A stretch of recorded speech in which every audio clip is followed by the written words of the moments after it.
Oh, hi, wrestling fans. Thanks for clicking the dreaded D-Rose report. Just barely heard you click.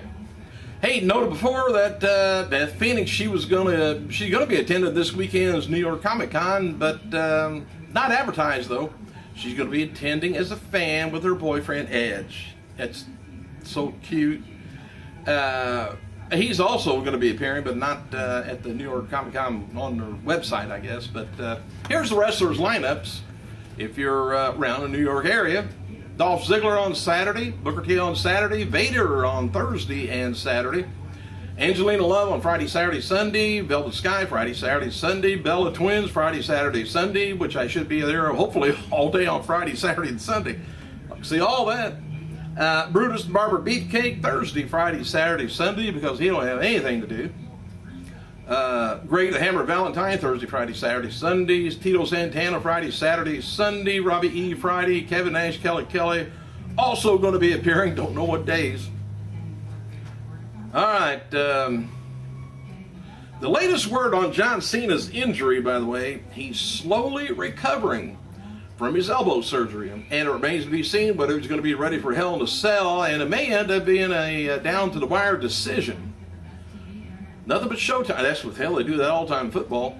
It was and expected that WWE would have a solid answer on Monday's Raw, but that's not going to be confirmed. One idea was discussed at Raw this past week was to have Cena go and be the special guest referee for Ryback and Punk in Hell in a Cell. If they would have to go with Ryback as the challenger, which I think they wanted to stretch out Ryback for quite a while, him bugging Punk. Truth and Layla going to be appearing at Verizon Store, Mount Zion Road, Morrow, Georgia, October 27th, 3 p.m. For you guys in Georgia.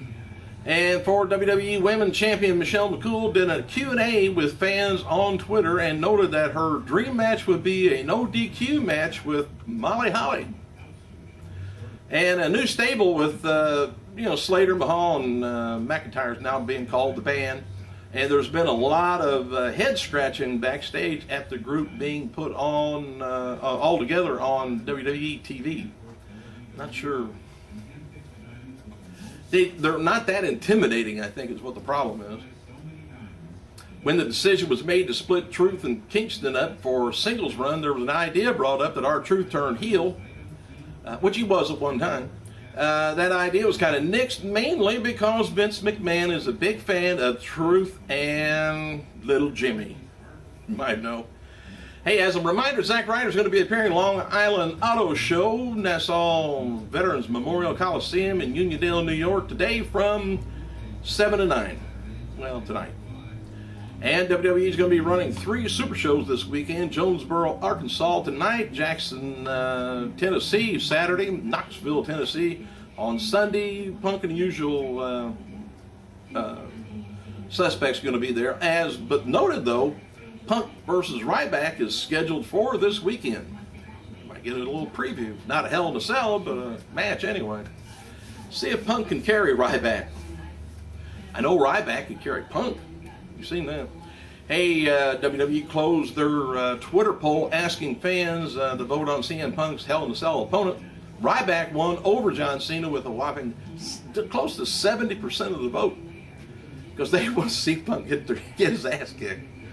And latest issue of WWE Magazine, cover dated 2012. By the way, with the Ryback and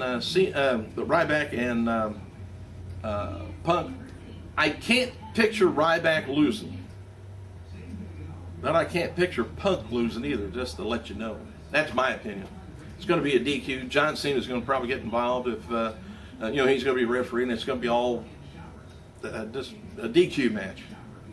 Latest issue of WWE Magazine, cover dated November 2012, features promotional material for WrestleMania 28 tickets going on sale on Saturday, November 10th, 2012, 10 a.m. by Ticketmaster. Who's featured on the front? Brock Lesnar. Despite him, being on the front too, it's also depicted, his caricature, and of course he was supposedly quitting wrestling.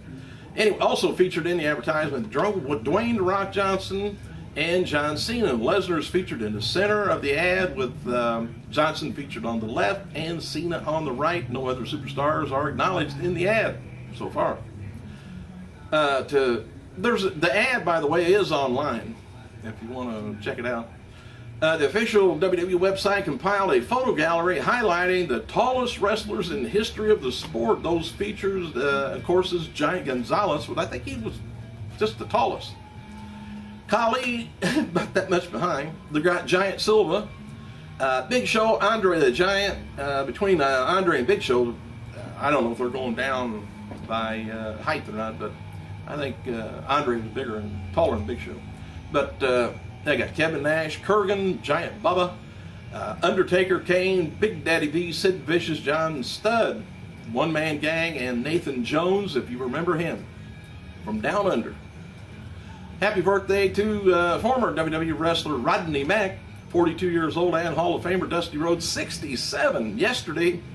Happy birthday to three-time NWA Tag Team Champion Andy Douglas, 34. Former WWF and WCW wrestler Sam Houston, 49. WWE ring announcer Tony Chimmel, 51. And ECW Triple Crown Champion Taz, 45. That's probably his waist size, too. Advanced tickets are almost gone for this weekend's Ringside Fest at Carolinas in New York City, with appearances by Punk, Sin Cara, and AJ Lee. And for the week ending October 3rd, WWE's YouTube channel ranked number 4 on the YouTube top list with 3,600,000, well, a little bit over 600,000 votes, 3,600,000 votes. John Cena is going to be at the MetLife Stadium, East Rutherford, New Jersey, on Sunday, and he's going to be at New York Jets honorary captain for their game against the Indianapolis Colts. Apparently, JBL offended Carlos Colon. I heard that too when he mentioned that. I thought, I wonder if that's a rub on him. And the Puerto Rican wrestling community with some recent commentaries on Raw. He blogged on Facebook and he apologized. He said wrestling has always had good guys and bad guys, and there were no heels. There would be no heroes, so you got to have both. He said, I remember being in this little deal he was talking about. I know he didn't put this on Twitter, but anyway, I remember being in Austin, Texas, cutting a promo on how UT had lost to Oklahoma, mocking the Longhorns, which killed me as I'm a lifelong UT fan. Or being in Dallas with Tony Dorsett, one of my heroes, and all this stuff. Both of them just killed me, but it's a work in, and that's what I do. This past week, I did 5 hours of TV for WWE as a heel announcer. I do my best to get the talent over, storylines, and hopefully entertain. He says I had, here's some of the things he said, I guess. I had said, working with two of the best announcers in WWE history, that was $1 working with 2 dimes, referring to JR and Cole. And he said, I just said Brodus Clay was a cross between LaToya Jackson and Free Willy, or Justin Timberlake trained a sea monster. He also said Mil Mascara had a huge ego and glad his nephew ADR did not, when in reality ADR was has a huge ego, filled characters on TV, and that's the way you entertain, at least.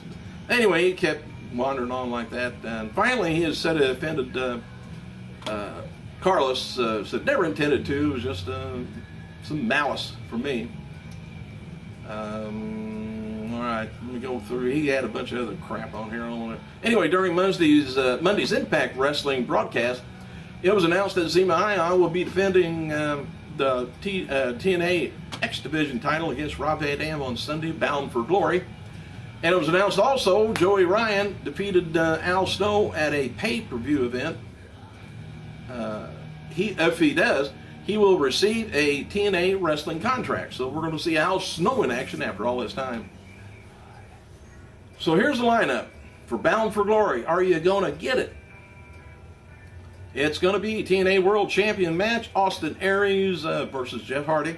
Bully Ray and Sting versus Aces and Eights. If Aces and Eights win, they're going to be receiving a full access to the Impact Zone. If Bully Ray and Sting wins, Aces and Eights will leave TNA forever. What do you think's going to happen? I think I know.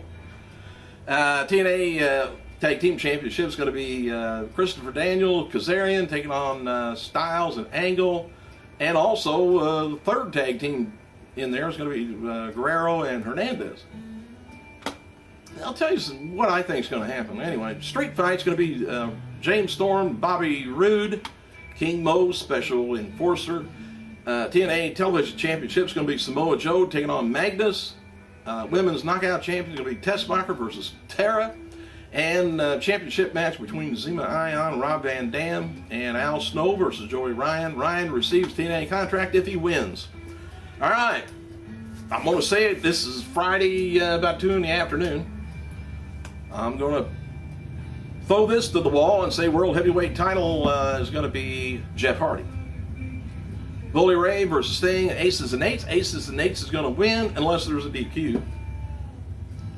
TNA Tag Team title Championship is going to be, looks like, I say Chavo and Hernandez. And Street Fight, James Storm, Bobby Roode, King Mo, Special Guest Enforcer. It could be DQ there too. But I'm going to say Roode.